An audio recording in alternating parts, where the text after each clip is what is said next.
ஊற்று நீர். வள்ளுவர் மாலையில் ஆற்றங்கரைக்கு உலாவச் சென்றார். ஆற்றின் சூழ்நிலை மனதிற்கு மிகவும் பிடித்திருந்தது. அது கோடை காலம். ஆற்றின் அதிகமாக தண்ணீர் போகவில்லை, மிகவும் கொஞ்சமாக போய்கொண்டிருந்தது. வள்ளுவர் அங்கிருந்த வெண்மை நிறம் கொண்ட பட்டுப்போயிருந்த குறுமணல் பரப்பில் உட்கார்ந்தார். சுற்றுப்புற காட்சிகளை கண்டு ரசித்து கொண்டிருந்தார். அந்த வழியாக வந்த ஆடு மாடுகள் ஆற்று நீரை குடித்தன. தெளிந்த நீராய் இருந்தது. மாடுகளால் கலக்கப்பட்டு கலங்கள் நீராக போனது. மாடுகளை மேய்த்து கொண்டு வந்த பையனுக்கு தாகம். தண்ணீர் குடிப்பதற்காக அங்கே ஓர் ஊற்று தோண்டினான். தண்ணீர் இல்லாதது போல் இருந்த இடத்தில் தோண்டவும் தண்ணீர் வந்தது. தோண்டுவதை நிறுத்தினான். தண்ணீரும் ஓரளவு வந்து நின்றுவிட்டது.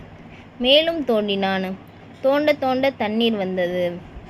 இதை பார்த்த வள்ளுவருக்கு கல்வியை ஊற்றோடு ஒப்பிட தோன்றுகின்றது.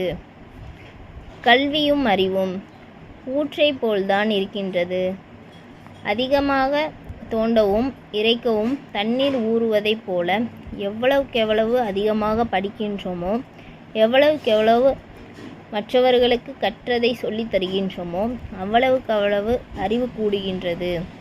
ஆற்றங்கரை ஊற்றும் மனக்கேணியும் அறிவும் ஒரே தன்மையுடன் இயல்புடன் இருக்கின்றது. இந்த எண்ணம் முதிர்ந்த நிலையில் தொட்டனை தூறும் மணற்கேணி மாந்தர்க்கு கற்றனை தூறும் அறிவு என்னும் குறள் வந்தது.